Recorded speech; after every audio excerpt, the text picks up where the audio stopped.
What's up, guys? You guys are listening to the Zack Scriven podcast. In this episode, I'm talking with Craig Wasilchak.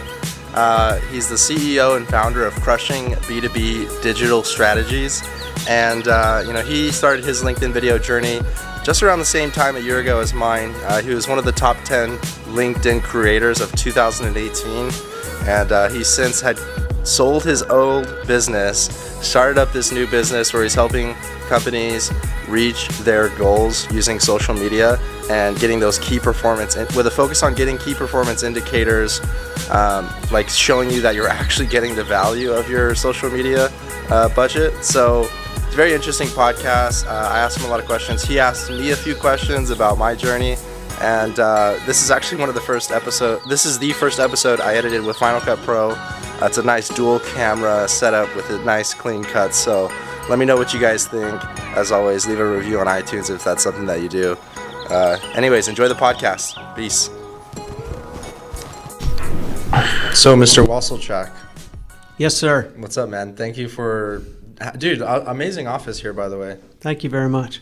We just pulled the table in this morning. We struggled with it. It was really, really heavy. Yeah, dude. Well, our last podcast was at your older office, which was at your older business. Yes. And we can't release this podcast until we get the go-ahead to talk about that. But why don't we talk about it, assuming, we get the Yes. So back in July of 2018, I was approached by a good friend that was a competitor in our industry. And he had mentioned something about maybe buying another company in the sense of expanding his company. And the first time I heard it, I just kind of let it go in one ear and out the other. But a couple of weeks later, he said it, and I said, Bill, are you sitting down? And he goes, no, why? I said, can you sit down for me? And he goes, okay, I'm sitting. I said, Bill, have you ever considered buying my business? And the phone got silent. He said, I never thought about your business being for sale. And I said, Bill, I think we need to talk. And I had been going through a lot of stuff with the social media platform with LinkedIn and learning, and you and I had been talking, and I saw a lot of opportunity to go into something else, and I said, I think it's time. Yeah. So I'd been doing the business, or running the business, alternative business automation solutions for going on 27 years, and that was kind of crazy. But what was really enlightening to me and kind of discouraging in the sense of time, it takes a long time to sell your business. And we worked with a business consultant, and he said, okay, guys, the soonest I've ever seen one sell is about 6 months. And we started in July, and we finished it as of the end of February.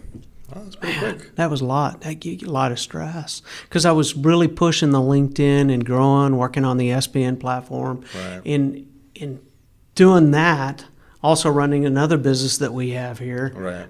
Man, that was a lot of work. It was like I added 1/4 new business to everything. Then I had to turn around and go through all the numbers and getting everything perfect. But the one thing that was really good was going through the numbers within our business.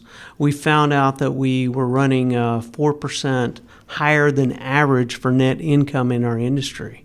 Awesome. And that was huge. It was huge for me just thinking about it because, in a business you have perks and things like that. So when we really got down to the numbers, we found that we were really running the numbers right.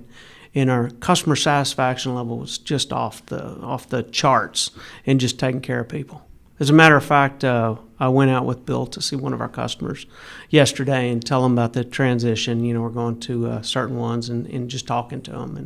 And it's kind of fun. We're telling stories and talking. But he sat down with Bill and he said, Bill, if you can take and run your business 75% as well as Craig ran his business, I will be 100% satisfied. I mean, just hearing that was amazing and just kind of makes your heart fill up and overflow. And then he turns around and he looks at me and goes, hey, Craig, I'm not bullshitting you, okay? You really did that. I don't have to say this stuff. Yeah. So it was kind of fun. And so for those of you that are not as up to speed on the math, that means you went 125%. Man. Yeah, we really, really believe in driving core values within that business. We defined our core values and we stuck to them. And that really made us focus on that customer and just taking care of them and doing whatever it took. So now let's talk about this, crushing B2B digital strategies. Yes. So Crushing B2B Digital Strategies is a new business that I've started. I started developing the foundation on it back in August, right when I was going through all this, and started learning and developing what does it take to be successful on LinkedIn, and how can you actually drive business from LinkedIn for your business. In other words, it all comes down to KPIs, key performance indicators. You've got to take and measure your results as they turn into leads. So many people are on the platform and they say, yeah, I can get you SEO. I can get you this. I can get you that. I'm going to get you everything you need to be successful. And, kind of in the, we all have this dream in life, and they call it the American dream, right? Mm-hmm. We want to be successful. We want to go to that next level.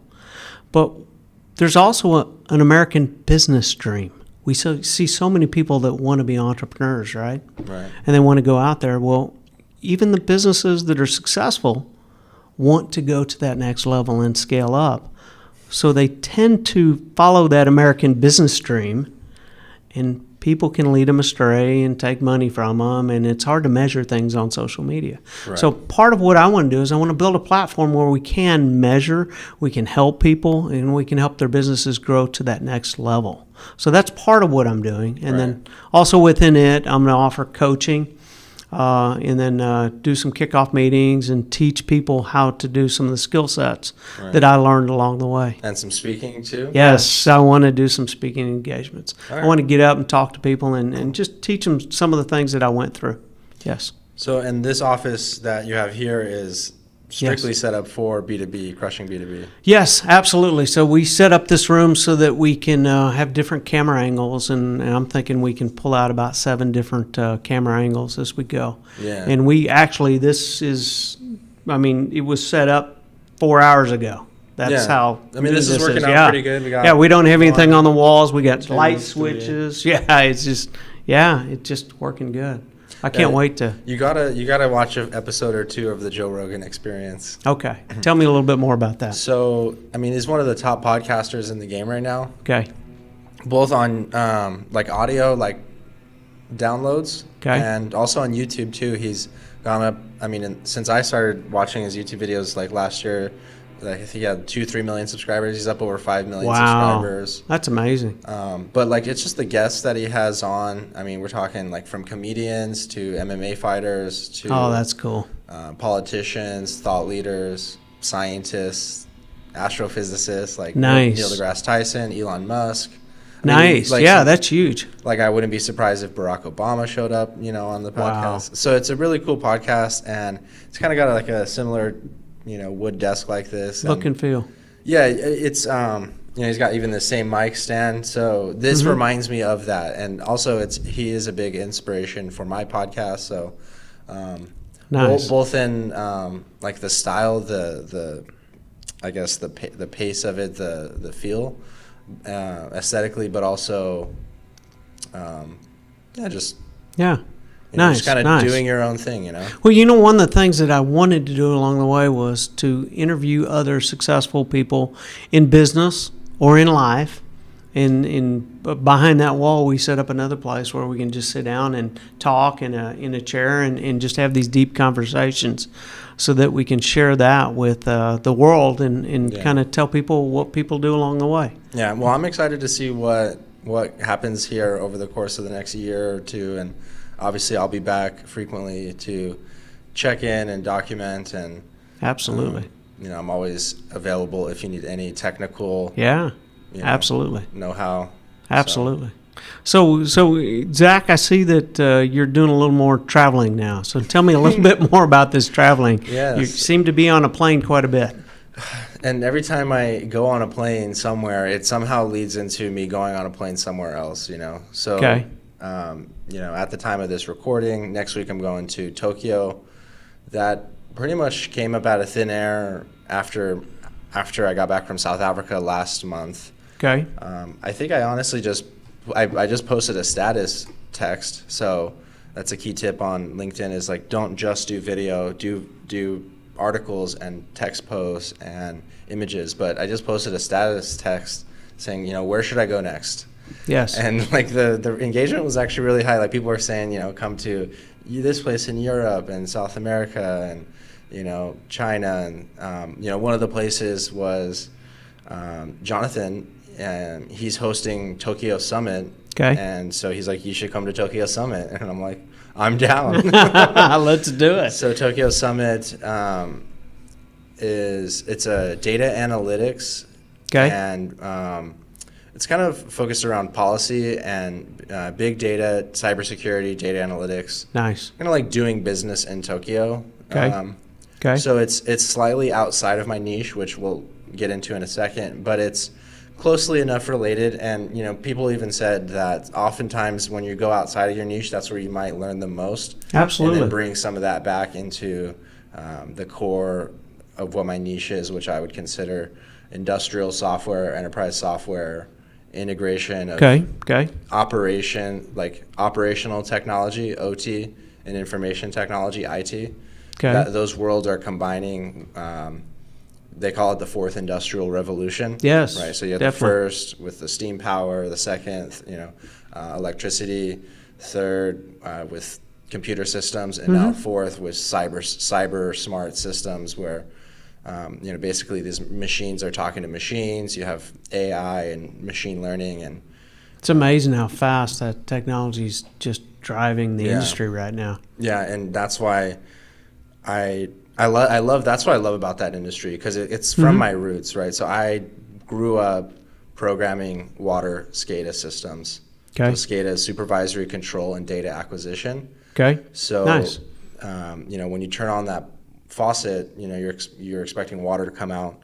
There's a whole entire system of sensors and pumps and valves and reservoirs that is maintained by a computer system. An operator will interface with his either phone or tablet or computer screen and monitor that whole system. That's what I grew up programming. Wow. So if you can imagine, that same type of technology is not just in water, but it's in oil and gas, it's in manufacturing, it's in solar, wind. Every pretty much industrial process has data, and the catch of the fourth industrial revolution is capturing that data and turning it into information. Yes.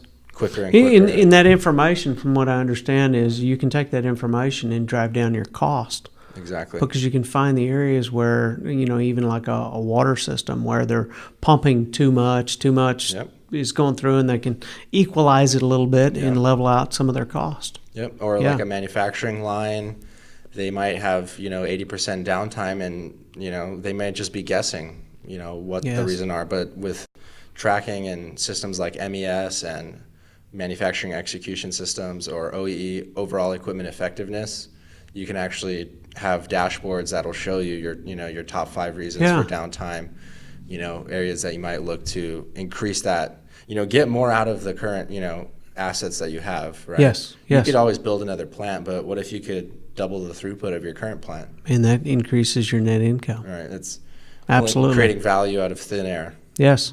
Yeah. Well, you know what? That value's there. It's just we don't have those data points, and that's what you're doing is you're pulling those data points so that a company can figure out how to be more profitable. Exactly. It just comes from there. So, okay, you mentioned something about traveling, and I know part of your goals in life is to do a little more traveling. Right. So we know that. So you're having fun with that, and that's one of my goals too, is to do some traveling and enjoy life, going out and seeing new things, right? So besides traveling, right, you're interacting with different businesses, and we've talked about business brand influencers, okay? And I think that's something that both you and I have in common is we want to be business brand influencers on the LinkedIn platform. And one of the things that really intrigued me when I first got to know you was that you were already doing it.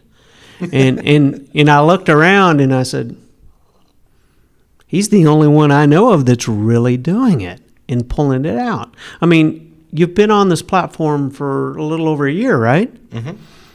And you've been able to monetize it and help grow a business. And you and I were talking about one of your businesses that you work with and how they've driven their leads up in their pipeline by 4 to 5 times. Yeah. And that's just by you doing business branding, and you're an influencer for them. Yeah. Tell me a little bit more about that. That's where a little bit of an overlap in what it is that I do. So Zack Scriven Media is kind of like the parent company. Okay. And then there's the Zack Scriven podcast, which is its own pillar. That's what we're doing right now. Okay. That's content creation, storytelling, and I don't really focus on monetization too much. Okay. At least right now. The long term is that's one of the core pillars. The middle part, or the second pillar, would be client services, business storytelling, client branding, business branding, and personal branding for businesses. And then the third part would be the influencer aspect, where I talk about a brand or I talk about an event and market it through my own channels and my own content. So with Intellic, that's the example. I'll just I'd love to hear more about the branding. That's the other thing is I actually talk about the things that I do. That's one thing that, like, a lot of people I see, not like a lot, but there's certain people I see that talk about doing all this and that, but then you don't actually ever see them, like, where's the pudding? Yes.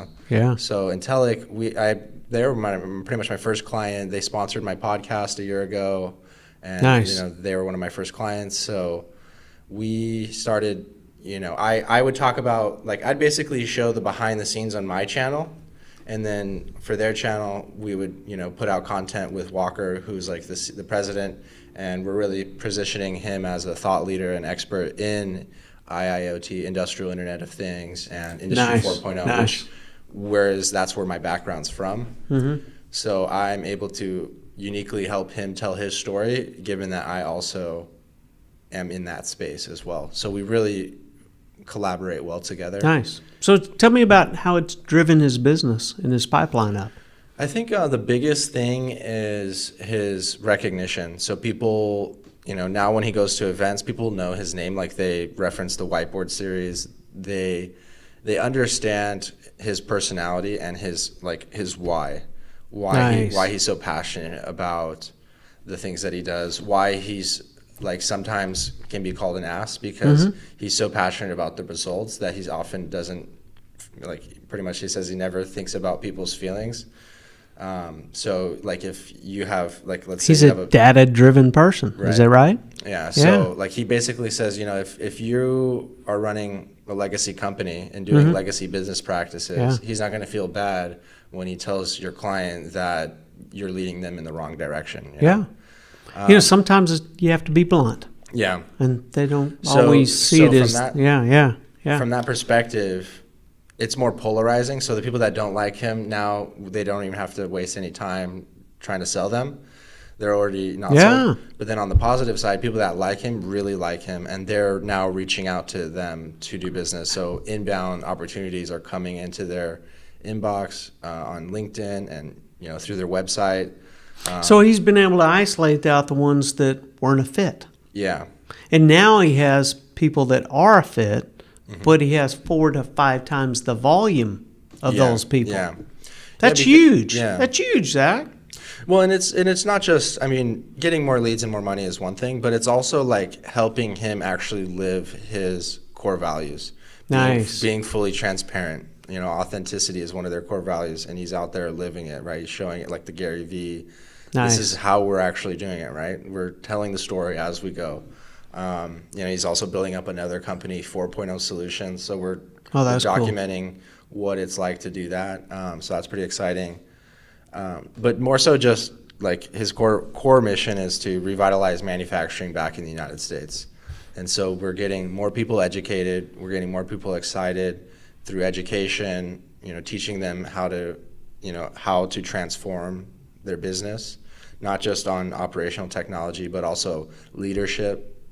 It takes a thought. Yeah, absolutely. It takes a leadership transformation as well as a digital transformation in order to make this shift possible. Yeah, it's huge. It's the culture, company Right. culture. So, based on what you're doing, right? You're learning systems that you're putting in place with different companies as Yeah. you can brand them and kind of go through these basic systems. And tell me a little bit more about how would you expand that to other industries? Yeah. So one of the ways that I'm currently expanding it is teaching what I've learned through a course that I launched Okay. last month. It's called Okay. Crush LinkedIn Video. Nice. You guys can check it out at crushlinkedinvideo.com, which I'll link below. Perfect. There's a code that you can get. You can get it for 75% off if you click through that link. Cool. So basically, that's going to allow me to maybe not go out and execute these strategies for other businesses. It's more so going to allow, like, equip, someone Gives you basic business tools. You start understanding what it takes to do it as you go. And what I've found is that, people think that you can get on LinkedIn and you can start throwing a few posts out there, but it doesn't always work with the same results that you're thinking you're getting versus having a plan that is a 90-day execution and you're doing it over a 12-month period. That generates results. Yeah. And that's what I'm seeing with you is you're building out that plan. And that's the way my mind works is I build plans and I say, okay, how can we execute this? And we can measure it and we can get the key performance indicators as we go. So what I'm looking at is there's really a niche in the marketplace that's untapped for businesses to brand through influencers. Yeah. And businesses to become their own influencer themselves. Yes. I think that's the one thing that, I'm sure me talking about Intellic has helped them out and stuff. Absolutely. But I think the biggest thing is Walker becoming his own influencer. Because, a lot of businesses, especially in B2B and in industrial, they're faceless videos, or if they even have videos, they're of a product or maybe under their business profile, not the personal profile. Or it's like maybe it's just a PowerPoint, kind of presentation. But when you actually connect with someone on a personal level, you see the human side, right? The heart, and you understand how that business has core values and how you can relate to them and you see that they have families and there's a little bit more to them and some more depth. Yeah. Yeah. Well, because everything is pretty much commoditized, especially as automation continues to take over more of our lives. Quentin posted a video about this the other day. He said that basically your own story is going to be the only thing that can differentiate you. If there's a business can purchase a machine to do a particular maniacal task, they're going to buy the machine every time. Absolutely. But when it comes to branding and marketing and sales, that's where the story comes into play. So, machine doesn't, may not have a story, but there's a story of the person behind the machine, Absolutely. It's that human touch. It's that we buy from people whom we know. And some people in certain purchases don't do that, which is okay. But when you get to certain products, you need to have that relationship. You need to understand, and it helps you not make mistakes as you go down the road because these people are there for a reason. Yeah. As long as they're professional salespeople that work with you and they consult with you. At least that's what we did in our business as we go. Yeah. And it's just interesting because, I talk about Industry 4.0 and enterprises digitally transforming, but really, I myself am going through that same digital transformation, right? So, Absolutely. And the way I kind of look at it is, you have these systems like, let's just call it LinkedIn or, the internet, right? Social networks. Yes. It's the digital world, right? Absolutely. It is truly a virtual world. And just like in the real world, if you don't get up and get out of bed and leave the house, you're not going to get any business. No one's going to know who you are. You got to go out there, shake hands, talk to people. So the same thing with LinkedIn. You got to get out there on your profile, log in, go out there, see what people are doing. That's like the corner street. You kind of just see everybody, people are, having, it's like they're all walking by. Shops. Exactly. We see, Craig's doing this or Zach's doing that or Eric, is doing this. And but just commenting and just showing up in that digital space, right? You have to do that in order to transform. Yeah. Well, one thing that I notice a lot on there is that if you don't tag people and you want them to interact with you, that it's kind of like a tree falling in a forest and no one's there to hear it fall. Did it really make noise? So if someone puts a post out there on LinkedIn, but they don't tag or they don't put hashtags out there, that post falls on silent ears. If you look at what people do and then you go down to the bottom and you look at how many likes are there, how many comments are there, and you see the ones that don't have it, all it is just a change in strategy. And you can fix things. But you also have to make sure you bring the valuable content. Yeah. So one of the things that I'm really focused on is how can I bring value to someone on LinkedIn or a business or whatever it is, right? And I kind of have created a rule that I want to give, then brand. Right. So if I'm going to turn around and do 5 posts, I've got to give 4 solid times. It may be to one person. It may be come in helping them on their post, tagging some people on it. But it has to be value, though, because if it's not value, it means nothing. Right. But then in the end, you can brand a little bit about what you do and say something. Yeah. But so many people come onto the platform and all they do is brand. Yeah. Then they do it again. Or you connect with them and they go, want to buy this, want to buy this, want to buy this, want to buy this. Hey, can we meet? Can we talk? And you're going, I don't even know what they do. And they want to do all this stuff and they want to sell you. And that's not the way to properly engage on this platform. Right. Yeah, there's just little mistakes. I mean, LinkedIn is nothing but a modern day Yellow Pages. Yeah. It's social media. Yeah. It's just like you and I. Right now we're having a conversation. We're talking. But people don't get that we have to have that conversation to build the trust. Right. Okay? And we can go out. I mean, I can turn around and look you up on LinkedIn any day of the week, go look for reviews. I can look for stuff that's on there about you, and I can vet you. Most people don't do it, even though they have all the tools to do it. They can vet me. But they just decide that they're going to go out there and throw these posts out there, and they want to see this business magically appear and grow their business, but they didn't take the time to plan it. Yeah. And it all comes to a marketing plan. Yeah, well, and if you look at, a lot of the people that come on to the LinkedIn game, the LinkedIn scene, yeah, some of them come on really, really strong, but then, like we're talking like maybe even daily posting. Yes. And then like just go completely silent. They disappear. Yeah. Totally disappear. So it'd be better just to maybe have something once per week, maybe not go in all but just keep up that consistency. Something is steady. Yeah. Yeah, absolutely. Because that's part of creating that brand that is everlasting and growing. And you create the value along with it, right? Remember, 4 times the value, 1 time the brand. Yeah. And you just keep steadily putting that out.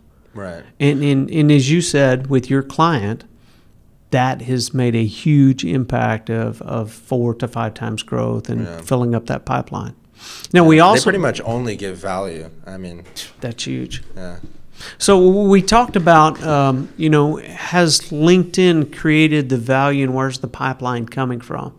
We isolated it down to some leads come in through YouTube. Yep. Some leads come in through LinkedIn. And what we found out is that LinkedIn creates backlinks for YouTube. Mm-hmm.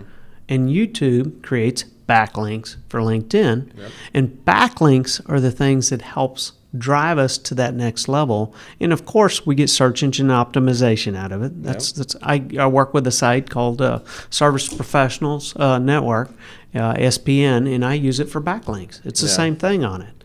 So tell me a little bit more. We said about 50% of leads come through YouTube, 50% of leads come through LinkedIn, and you're seeing that they can't really work without each other. Yeah. Yeah. Tell me a little bit more about that.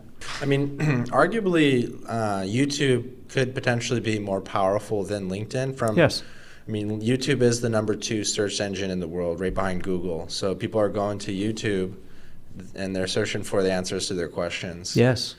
So like in the case of my client, we do videos. What is IIoT? What is Industry 4.0? Industry 4.0 versus IIoT, the future of automation, right? So we're doing all these videos, and we're, kind of some of the strategies, like we're optimizing the thumbnails, right? Yes. We're editing down all the dead space when he's writing on the whiteboard or thinking about what to say. So we're making it more dense, more engaging. So thumbnails, engaging content, and then, within the description, we're putting in the keywords. So like in addition to in the title, you also want to have in the description those same keywords. Absolutely. And also the tags. So if you can hit, and you can have like 20, 30 tags, and the description can be like pretty long. The title's limited, but like you want to put your most like important words in all 3 of those. It'll come up in the search engines. Description, yep. Absolutely. And there's people like Sean Cannell and his company Think Media that's all they pretty much focus on is YouTube, ranking, YouTube SEO, and basically building a business online through YouTube. Through the niches. Right. Yes. So, and then in that same description, we'll provide links to go over to the LinkedIn page. So, so we're getting over time. The videos don't do as well up front on YouTube. They may get, now they're getting, 50 to 200 views per video, like within the first week. But then some of our first videos that, more popular ones that we posted like 4 or 5 months ago, they're up into the thousands of views. Isn't that crazy? They kind of just create their own life. Yep. And they'll spurt and go on as you go. Yeah. So let me ask you this. You mentioned about making sure that we get our key phrases and our keywords in on YouTube. How are you doing that on LinkedIn? Because I think that's extremely important. A lot of people don't even pay attention to it. Yeah, so LinkedIn, it's going to be more focused around the hashtags. And I've heard that the ideal number of hashtags is like 3 to 5 on LinkedIn. You don't want to be going too many, but you also do want to have one that is kind of uniquely your own. So for example, we could say hashtag pink shark, couldn't we? Yeah, or crushing B2B. Yeah, absolutely. Like for my course, it's hashtag crush LinkedIn video. Perfect. For Intellic, they have one hashtag Team Intellic. Because we're really building a community. Like we see all the people in the community, even competitors, as one giant ecosystem that we all rise together. Yeah, absolutely. So, so inside that LinkedIn, this is one thing I was thinking about is, when you've worked at a place or you have a business and then you put in the pictures that are down below it. And I noticed that under those pictures that you can embed your keywords in there through your descriptions. But also at the same time, I bet a lot of people are not doing this. If I had to wager on it, I'd say 99% of the people aren't doing it. And that is name the photo, in the name of the photo, a keyword as to what it is, and it has a good description so that it goes up in Google under the SEO. Yeah. Because if you think about it, you're talking about the media links section of your profile? Yeah, right underneath, let's say we have Crushing B2B, and I put a picture of the shark on there, right? Well, then we have to put a description of that image before we upload it on there. And inside there, that's just another keyword area that we can go pull up searches on the internet. So now we've got YouTube, right? So that's one of our funnels that we're trying to drive business through. And then we also have LinkedIn, which are going to spin out to SEO. And then we're going to use other websites that we're going to turn around and capture backlinks from. Okay, and that's where you and I talked about under SPN. I'm constantly trying to drive their strong web presence to drive the backlinks, and that's we've got to know which platforms will help us with the backlinks as we go. Yeah. So backlinks is not an area that I've spent a whole lot of time in researching in. So do you have like a Pinterest, right? If you had a Pinterest account, same thing. Okay, you can turn around and you put you post a picture up there, right? Let's just say you put a picture of this book up there, right? And then you turn around and you put the name of the book, but you can tie it back into some keywords in there, which will come back to your website and give you SEO. Okay. Now the important thing is whatever site you're on has to be ranked really low in the sense of how, is it one of the best websites in the whole world? Right. Okay. And it gets a lot of traffic. And the lower you can get the ranking, so in other words, let's say it's the top 200,000 or top 500,000 in the world, and it has a certain amount of traffic on it, when that website recognizes your website, Google looks at it and goes, hey, that's important. Something's going on there. We need to turn around, pull them up in the SEO. Right. Okay.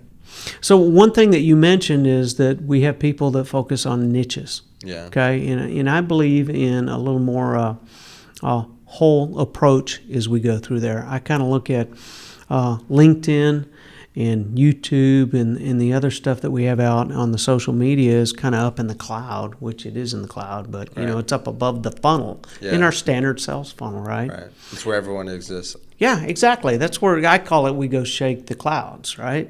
And then when we shake the clouds hard enough, what we have is we have leads or prospects that fall out, and then we've got to put them into a database.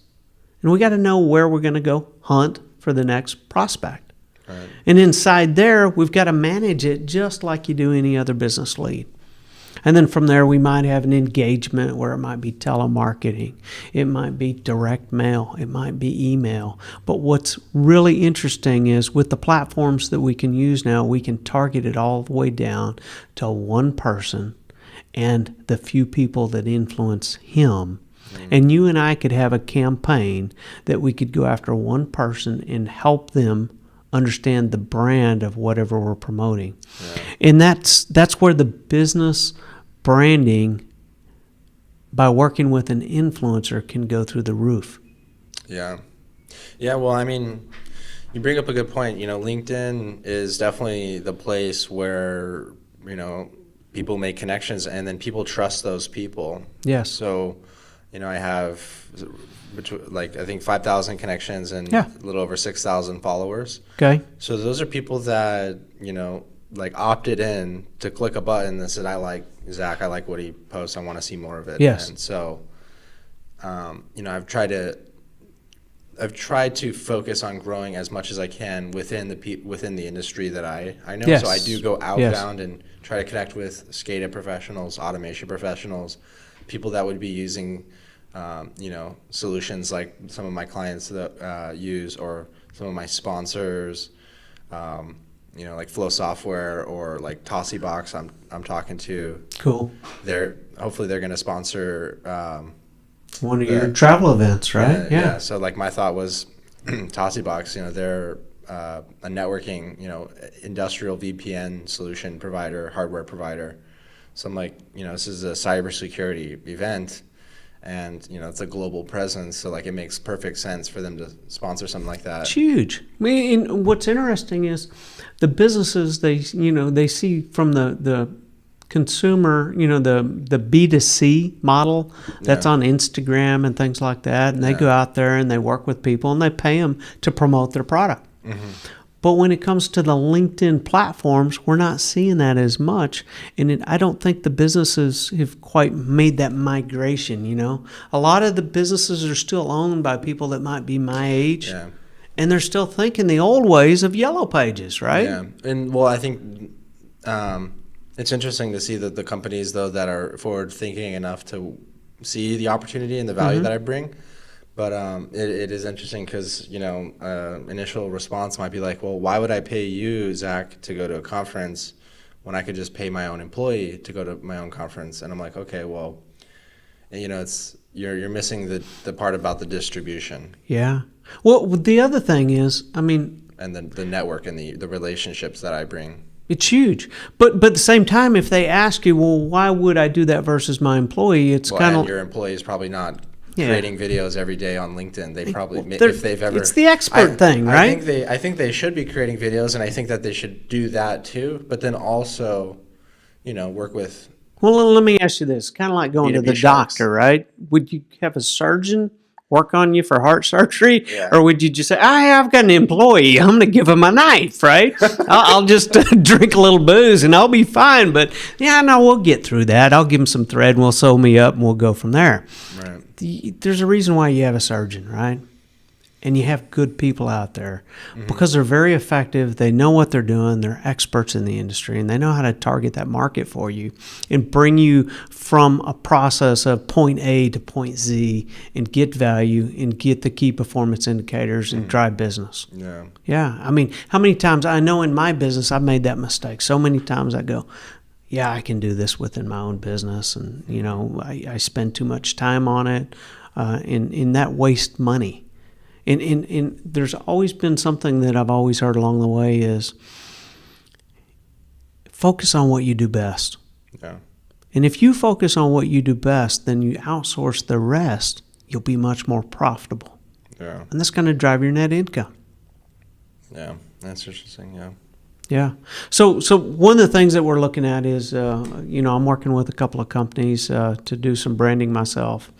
One of the ones that one of our clients that just moved in, we have 2 properties here in the Dallas-Fort Worth Metroplex, is GoPuff.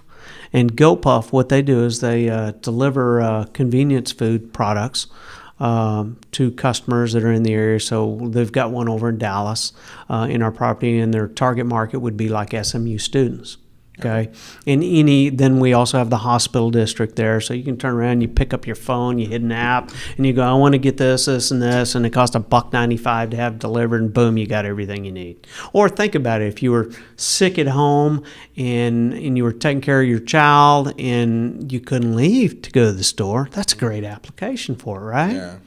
So that's a neat concept. And then the other one that we're talking to is I've got a meeting here in a couple of weeks. I've worked with Fossil Rim Wildlife Center for many years, and we would do a lot of contributions to them through mailing machines and multifunctional printers, and we would print envelopes. But I started thinking about it, and I said, hey, how can I help them use the same platform, and I can be their business brand influencer. Right. So how will you, obviously you bring strategy and your expertise to the table. Absolutely. To set up those systems that they can then execute on, but how will you bring the influence component to a business like the one you mentioned?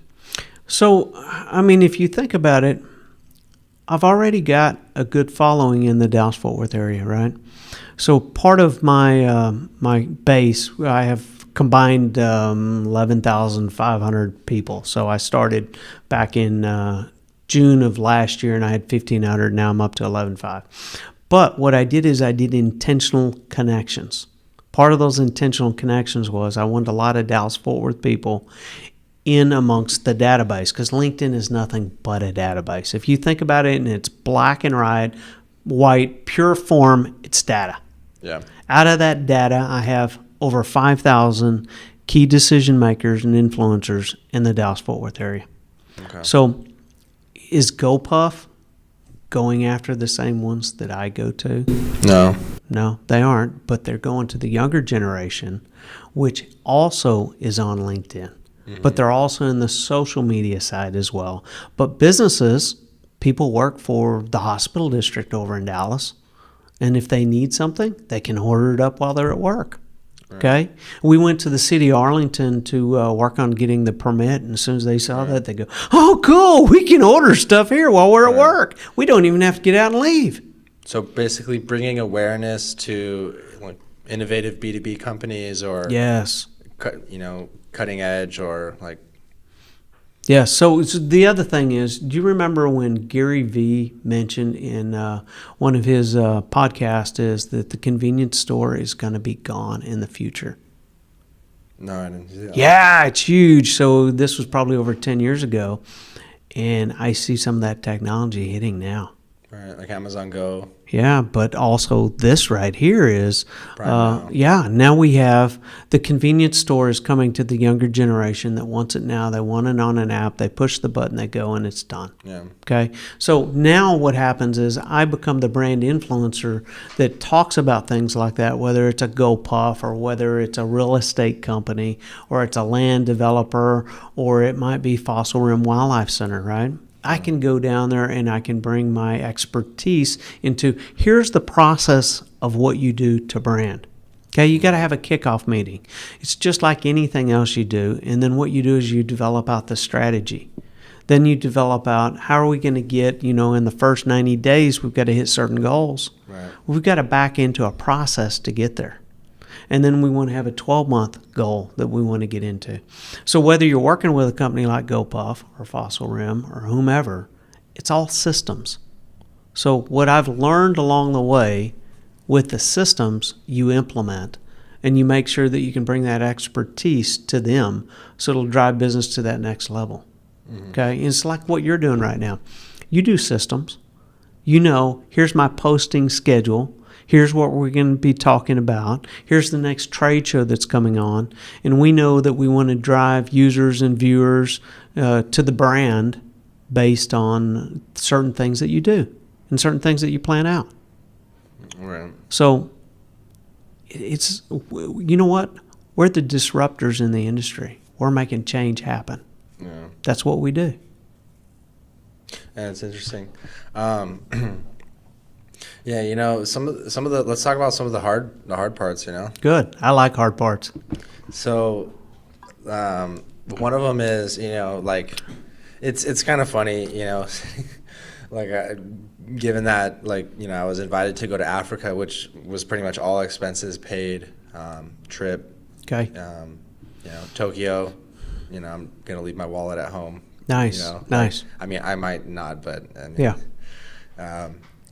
But then I have like even domestic conferences that are like super right in my niche that like, and I've gone to like there's like kind of 3 or 4 big companies, and I've gone to like 3 of the 4 big. Mm-hmm. And so there's, I've gone to 2, but I'm going to go to a 3rd. But anyways, there's particular event, big event in Boston coming up in the summer. And we were looking at actually going to that event. Actually, my client was asked to speak at the event, not this year, but next year. The speakers were already lined up this year. Nice.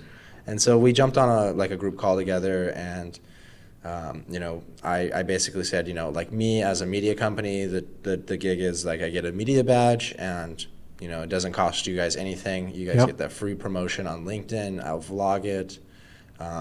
You'll be at least competing with your other competitors. Absolutely. I deal with all of those companies, right? Because I think there's value in not just hearing what, like, I'll just use Rockwell as an example, what Rockwell Automation has to say from a Rockwell employee. Yes. They want to hear it from someone who's neutral like me, right? So I've been going to, Aviva World, so Aviva's another one that I've been to. But this other company, they came back, they looped back after a few weeks, and they're like, we were unable to secure you a media badge, it was all already taken. And so my thought, and I think I looked back, and the particular events coordinator, I don't even think they were on LinkedIn. So I could definitely see if they're not on LinkedIn, I could see them not understanding, hey, why are we going to give this kid a free ticket? Absolutely. You should buy one. They don't get it. But what should I do in that scenario? Do I not even go to that conference now? Do I try to find a sponsor to help buy a ticket? I'm kind of thrown back. Sponsor's a great idea. Okay, number one is, do you see? And this is talking business to business, how we make money. Is that what we're saying? Yeah. Okay, yeah. And part of it is working with our clients. But if you find an event that you want to go to and you think it's important, you can get someone else to sponsor you. Right, and I have done that. Yeah, absolutely. So you want to do that. If the event themselves don't see the value in having you there, it's just they haven't figured it out yet. Okay, right. Don't hold it against them. And if you think about it, I mean, there's less than or maybe they legitimately were out of badges. No, you can always fit someone else in there. You can always fit someone else in there. So it's they don't understand the value. And if you see that person isn't even on LinkedIn, there's a problem, okay? Yeah. I mean, how many times do you go onto a LinkedIn profile and you look at it and you go, there's a blue background. It just takes, you're going, come on, let's get it going. Maybe they looked at my YouTube channel, which stats-wise, it's not quite as impressive as what my LinkedIn presence is. I mean, I'm only about 1,000 subscribers on YouTube. Videos get between 50 and 100 views. Yeah, but it's not that in that sense. Do they have anyone else that's on LinkedIn coming there? No. I mean, a lot of these companies, like even their own LinkedIn content itself is like not up to par. They don't get it. It's kind of like the circus is coming to town. And you and I are the ones going, hey, the circus is coming to town. Yeah. And then all of a sudden the circus gets here, right? And all these businesses look at it and they go, oh, that's pretty cool. And then they decide they want to get on, but the circus is already gone. Yeah. But a couple of them got on, and they work with people like us, and they're very successful. And then they start owning the marketplace. Yeah. But the rest of them are going, I wanted to see the circus. I wanted to go with the circus. It's gone. Yeah. I will say, though, that one of the very first sponsors of an episode of my podcast and even one of my first events that I went to, which was Aviva World North America. It was here in Dallas last September. Cool. It was a local distributor in California for Aviva software products. They're called Wonderware California. And I haven't worked with them since that event in Aviva World. I think I reached out to them to see if they would help me going to Aviva World Dubai. And they were going to try to reach out to someone from Aviva to see if Aviva itself would sponsor the trip to Dubai. But it didn't actually end up going through, so I got a third-party sponsor, Flow Software. But the point of the story is even though they haven't reached back out to help, even though I've reached out, and that doesn't bother me. Yeah. What I actually like about Wonderware California is that they have changed their practices. Maybe it sounds weird to say, but it is what it is. I see my content strategies showing up in their LinkedIn feed. Isn't that nice? Oh, hold on. You got to be proud of that. It was your ideas. I'm not going to take 100% of the credit. I'm not going to take 100% of the credit, but I do feel like that, hey, Zach seems to be knowing what he's doing on LinkedIn. He's doing a certain thing, and especially the work that I do for Intellic, like the use of emojis and just, the simple call to actions and bulleting out why should I watch this video? Why should I spend 10 minutes to watch this video? Oh, because you're going to teach me these 3 things. It's little things like that, and posting native video and more social video. Seeing them actually take that and run with it, that's actually, I couldn't be happier with that. Nice. Because I don't want to necessarily, I can't work with every business in the world, right? Yeah. But I can influence every business through my content. And that's part of that them. give, then brand, right? Yeah. So that's part of your giving. But at the same time, as we grow the platform, we want to give back, and that's what we do on the platform.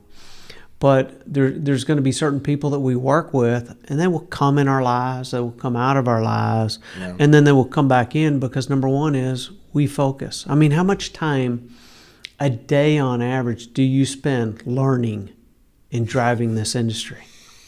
I mean, it's pretty much always, Yeah. I mean, this morning I wake up at 3:30. My mind, I can't shut it off. I want to learn. And I go out there and I study this industry so I can be the very best that I can be.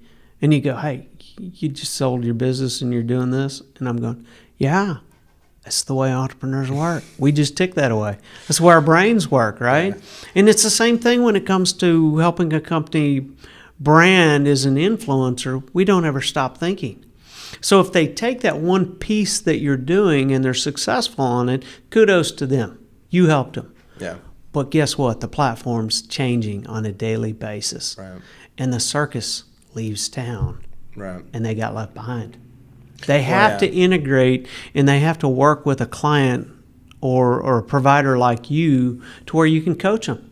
Right. Okay? And also but then also when those posts do come out there, I'm more likely to comment and engage on them. And that's giving them... And what kind of value do you bring to someone when you do that? Huge. I mean, it could take a post that has maybe 100 views, and it could make it go up over 1,000. Yes. I mean, maybe not just from one, but then No, it's a trickle that effect, right? I like yes, it does though. Then my tribe of automation influencers, they see that, they're like, oh, hey, They go, Zach likes it. I'm gonna look at it. doing, like, they're doing training video series now and stuff, like, and that was one of the things I said, is like, you should be doing videos, but not just videos, video series, like a series of 3, like, and so they did In Studio Part 1, In Studio Part 2. I'm like, oh, this is pretty cool. Like, you guys are doing a great job with your social media content. IS Cubed, another company that is doing great. And, I mentioned to them, they had a bumper video that was like at the beginning of the video, and the very first frame was white. And I was like, you guys got to put a... Because that's the intro. You're going to see a white frame right on the front end, right? Like, that very night, their social media, their video guy, like, immediately made that change, started putting the thumbnail as the very first frame, then wrote the intro. And so I'm like, dude, that's awesome. Like, that's why they're sponsoring me, because they get the value of the social media. So that right there, that one little change, how much did it impact their company? Well, I know. And the brand. I started watching more of their videos because I could actually see. Yeah, but are they getting other view rates? It's not just Zach watching it. Right. There's a lot of people out there. Now let's also talk about, well, Zach, you and I have a friendship and a business relationship in that sense. So if you were posting on something and it was important to you to get people in the Dallas-Fort Worth area to watch it, right? And you want some decision makers, right? So how hard is it for you to pick up the phone and go, hey, Craig, I'm fixing to post something, and can you help me with this post? And maybe put a like on it and write a comment and tell me a little bit more about this. Because number one is you and I trust each other. Yeah. We also have integrity. Yeah. But what we did is we just took your influence, my influence, and now we help drive yours. So on my end, it's a give, right? On your end, it's a brand and you're helping a customer. Right. But that's a huge value. Yeah. And do the businesses really see the impact of it? They don't quite get it. A few do, right? But the other ones don't. But without us doing podcasts like this and explaining the circus is coming to town, they'll never know about it. Right. Yeah. Well, and I think some people just don't even know how the LinkedIn algorithm works. I mean, some people think that you have 1,000 followers means when you post something, it shows up in all 1,000 of your feeds. Yeah. Okay, there's that tree in the forest. It just fell and no one heard it, right? So the biggest component of LinkedIn, YouTube is more SEO, right? And also audience retention. Yes. How long are they watching the video? And how many of them are clicking on that thumbnail? That's why. So you're converting a click-through rate on the thumbnail, and then it's how long are they watching. Yes. So YouTube, that's really all it wants to optimize, is it wants people to click on the very first video they see and watch it as long as possible, and then kick them to another video and just basically but it keeps the viewing cycle going. Occupy as many people as many YouTube, minutes as possible of that person viewing. viewing. More ads, basically. Yeah, that makes sense. It's a good model. So LinkedIn, they want the engagement high, right? So they'll put your post out to a select sample of your followers. Mm-hmm. And if those people engage with it, then it'll show it to their second connections. If those people engage with it, it'll show it to your third connections, right? So nice. Connections of followers. And then, so you're able to reach more people in a different way than you would be able to on YouTube. Because, when we get a really viral post, it's when people are actually so blown away by the content that they're tagging their friends or they're sharing it, and they're liking it at a high percentage rate. Yes. So, I mean, the difference between a 1 or 2% engagement and a 10% is huge. Absolutely. Because it's just going to take off. It's almost like a plague or a disease that spreads. It's that viral. It just goes up to that next level. It's a virus. So part of that is, I mean, I know that the people that I talk to that own businesses, they don't know that. Right. And it's silent. Mm-hmm. And they don't understand LinkedIn. Right. Okay?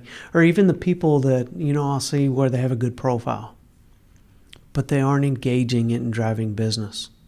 I'm not seeing people that really know how to use it well as a business working with a brand. Right. So let's think there's got to be someone that is not out on their own like I am, but works for a company that then also does a really good job of internally, right? Okay. Yeah. Okay, so you're saying someone who works for a company and they internally drive business I would from say it. Jackie Hermes. Okay, She's the CEO of Acelity Marketing. okay, They're a marketing agency focused on software as a service startups. okay. And they do a good job, and they drive leads. She does a really good job at her personal branding, which she's Okay. helped out by Quentin and his team. But So would you say that if she wasn't using LinkedIn, she was using other platforms like she's probably done in the past? Okay. Memory full? Yeah. Okay. So if she hasn't done things, or if she was just running her advertising in the past without a LinkedIn, she would get X in the sense of performance out of it. Now what you're saying is she's built out a good profile. She knows how to engage on it. She Yeah. gets a better result. Now, does she work with anyone else besides herself? She started to get her team involved. Okay. I mean, she really is like good. the kingpin, but her team is starting to post more videos. She did do a challenge, which I really liked, where she actually talked about the number of sales. She had her versus her sales guy who could book the most meetings. Nice. And within a month, she booked 10 and he booked 5. But he made over 400 phone calls to get those 5 meetings, and she only made 50 phone calls to get those 10 meetings, which means that, you know, he was primarily focused on outbound marketing, hitting up their existing list, hitting up cold people. Yes. Outbound marketing, whereas she was focused on just branding and inbound marketing, where, I mean, she's honestly like 9 times out of 10, it's like not even about marketing. It's about like leadership or scaling a company or, Yeah. I mean, a lot It's of her good business videos are principles. 45 seconds to a minute maybe. And yeah, I guess then people see that, they click on her profile, they see what she does, then they want to work with her, so they send her a message. And then Absolutely. she'll call them and set up that meeting. So now let's go out to the bigger businesses. I think the targets that I would like to see that I'm working with are businesses that are small, medium, large, and Okay. by small I'm looking at someone that's at least $3 million in sales per year, preferably going to be $25 million and up to they could be doing $1 billion in sales. But I think our niche that you and I focus on are someone between that $3 million and probably 100 million, 150 million. That's kind of the niche that we stick to. Yeah. Because they don't quite get it yet. Once they get above that, they're still a prospect for us, but their bureaucracy and their politics don't work. So Right. we are that guy on the outside that's trying to change something, but they already know how to do it. Right. Even though they're not effectively doing it. Right. So in that niche, we've got to work with people that are, the way I look at it is if we're going to go hunting for good prospects, we want to get the low-hanging fruit off the tree first. Yeah. Okay? And where do you find that low-hanging fruit, right? I think it's just like we would do for anyone else. We prospect through our own LinkedIn ventures. We put up our stuff. We promote it. You go travel. You go to trade shows. But you put that information out on LinkedIn so you can let people know what you're doing and how you can help them grow their business. Yeah. Yeah. I'm really excited about TossiBox, working with TossiBox, because TossiBox, I think there are about 50 employees Yes. and they're global. Solid But company. the biggest opportunity that I see for them is like, I didn't even know about them till last year, right? And that's they're one of most people. They're They one of didn't the even best know. solutions on the market, That's huge. So then if you didn't know and you're already in that industry niche, No. that's an issue, isn't it? Mm-hmm. How many other people that aren't even in the niche industry don't know about their product? Right. Well, of my connections, more and more of them are going to start knowing. Yes, absolutely. Just because you're talking about it right now. And Walker's also kind of part of it as well too with his company, is because that's what we're also trying to build. Is it's not just now me as a platform, but it's also my network, my clients. Yes. So he has his platform of, that's what he really wants to do, is build up a list of best-in-class products that he recommends outside of any endorsement or sponsorship Absolutely. or kickbacks, just best-in-class solutions and market that. And if they want to contribute to that marketing effort, they can. And they might get more, videos put out or that's huge. More exposure. And that's a synergy of multiple people working together. Right. So the other thing is, for instance, right, let's just say this prospect for you to work with, Tossie Box, if they don't work with you, isn't there someone else that already does what they do in the industry? They're not so unique that there's no competition. Yes, correct. So then what happens is, now I'm not pulling them out, but I'm using it as an example, right? Mm-hmm. So if you don't start working with a brand influencer, there's someone else that's going to work with you. Yeah. And then what happens to the one that gets left behind? Well, number one is you already know a little bit about that one, so it'd be a great opportunity. You've already brought them up. Yeah, you must believe in something there, but now we take those other ones that you didn't quite see on that brand because they don't have a brand. Yeah. And they approach you and they go, "Hey, Zach, I want to be that one, okay?" Yeah.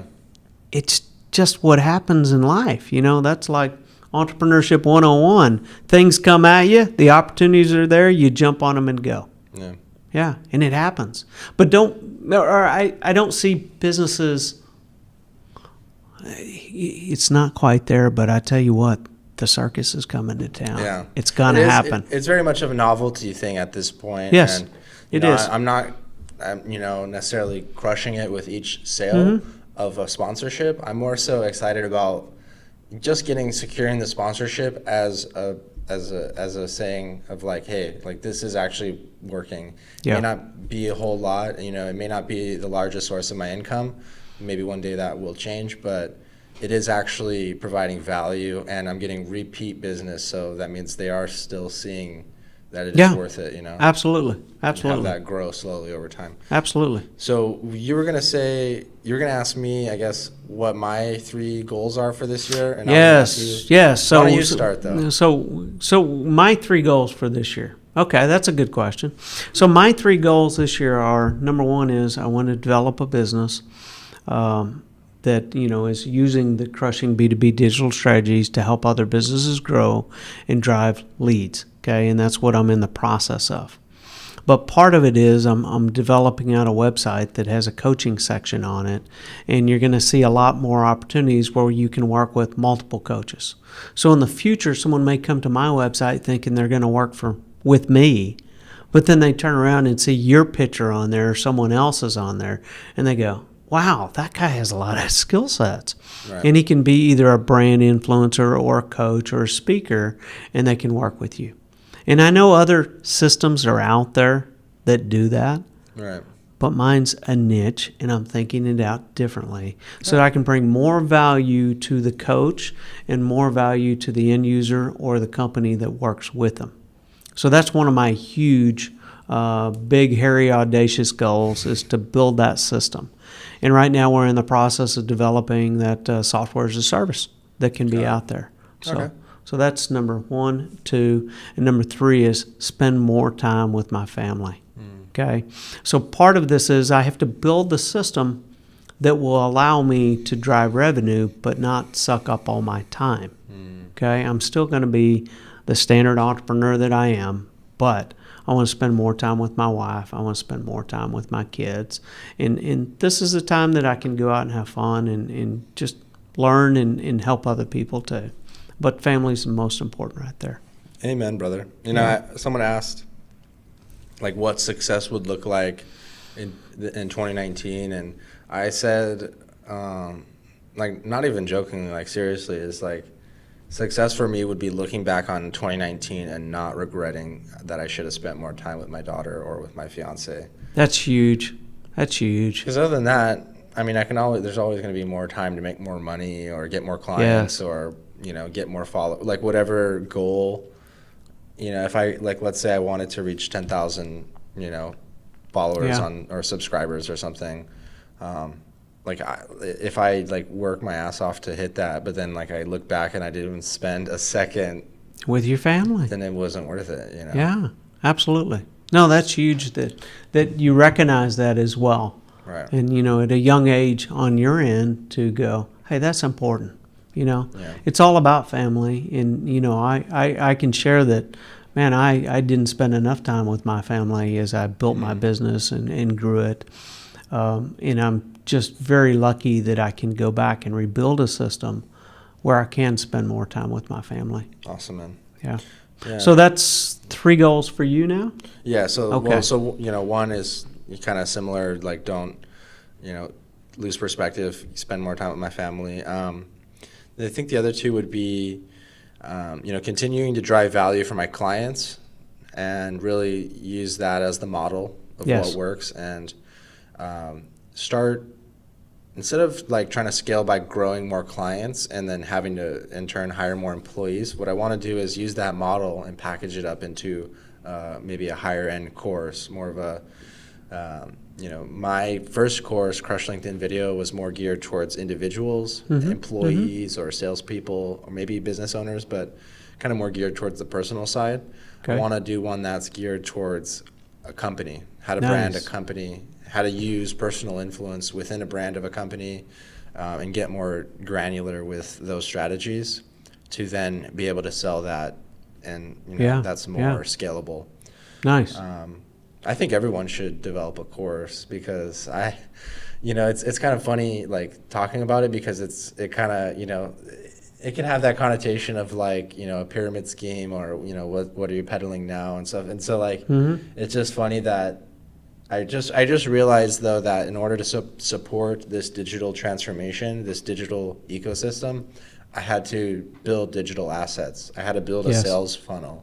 Yeah. I had to do all those things in order to now actually support this. And really my first course I viewed it as a learning experience. It's made Absolutely. It's made a couple $100s now. It's gotten 26 signups, so Nice. it's exceeded my own expectations. People are finding it Yeah, but how valuable. much of a learning opportunity was Right. it for it's you to huge. figure out something? Well, and yeah, here's the thing, like I figured out this one strategic error I made was I was sending out just the raw link to the page, and people were buying it, but they're not using my code, so I wasn't getting the full commission of my sale for driving that traffic. So now I figured out I had to embed the offer code into the link so it fills it in for them. So instead of getting 50% of the sale, I get 95% of the sale. Nice. But that's just a nuance about Udemy. But imagine if I did that not on a $1,000 course launch, but a $100,000 course launch, and then I Wow, lost. that's a huge Instead impact. of a $500 mistake, it was a $50,000 mistake. So now I know. Yeah, so you can carry that forward to your next one. Yeah. So maybe build another digital course this year, and just continue to grow my brand deals and my influence on those influencer deals. Continue to travel. Nice. Yeah, my wife and I are looking to do a lot of traveling this year. Awesome. Man. So who were your top 3 influencers that have changed your life, whether it's a book, whether it's a person, or something like that? Tell me a little bit more about that. Yeah. Definitely one of them would be Elon Musk. Okay. Just because I really like his passion and his, just kind of unwavering commitment to success. And really just also changing humanity, like, for the better. I really resonate with that. Nice. I'd say Gary Vee was a big part in kind of changing my mind on, social media, and, also like to that point, like Sean Cannell and some of the other people that have also kind of followed after him as well. They further reinforce that similar message. I don't know, man. My fiance, she says, we're all influencers. Like, she's like, an influencer is a dumb word. that's She's true. like, we all influence each other, It's she's funny right, on LinkedIn. It's kind of taking its own direction, and everyone wants to be that influencer as we go through. But there is a differentiation between influencers. Right. So it's kind of like that 80-20 rule, and I know you play with the Gary Vee one. I'm still the old school. I got the 80-20. It's easier. It's embedded in my head. But, 20% of us are influencers, okay? I consider you an influencer. But then there's another level within that 20%, and that's going to be another 20% on top of it, that these are the ones that figured out how to scale it up and help other people along the way or businesses go to that next level. Yeah. And if we can strive to get into that part, like people like Quentin. Yeah, you just build the systems. But I'm even talking about Quentin maybe in that 20%, but how can he take his business model and scale it up, build systems to where it's just on autopilot and it's going all the way.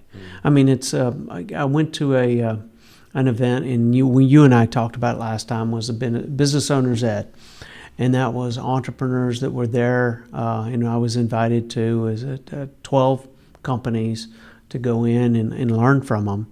But these are people that figured out how to scale up their businesses on that next level. And I think that's the things that we should strive for, and we should push each other to go to that next level. And just, I hang around with a group called the Entrepreneur Organization, and it has changed my life. I mean, I joined it in 2013, and I also attribute it to part of why I could sell my business at the factor that I ran it on is based on doing the right things, being around people, being around other entrepreneurs, even though we're all quirky and stuff. Yeah. We all think different. It's kind of like herding cats, but that's what we do. But these people bring huge value to me and my business and going from there. But I always recommend, who can you hang around that will challenge you and bring you to that next level? Craig, yeah. I love to challenge you, Zach. I like to call you up and just say, hey. Get my customer avatar on. Yeah. Isn't it cool, though? But, I think in our industry, we don't have very many people that we didn't talk about challenge. This book. So that book is called The Pink Goldfish, okay? The reason why I have that book and the reason why I have pink in my cards, okay? So in this card, pink, right? Yeah. Is because I think you, through your marketing plan, have to find out what is that niche that will bring you to the next level. Yeah, that's the front. Then I've got the backs on them.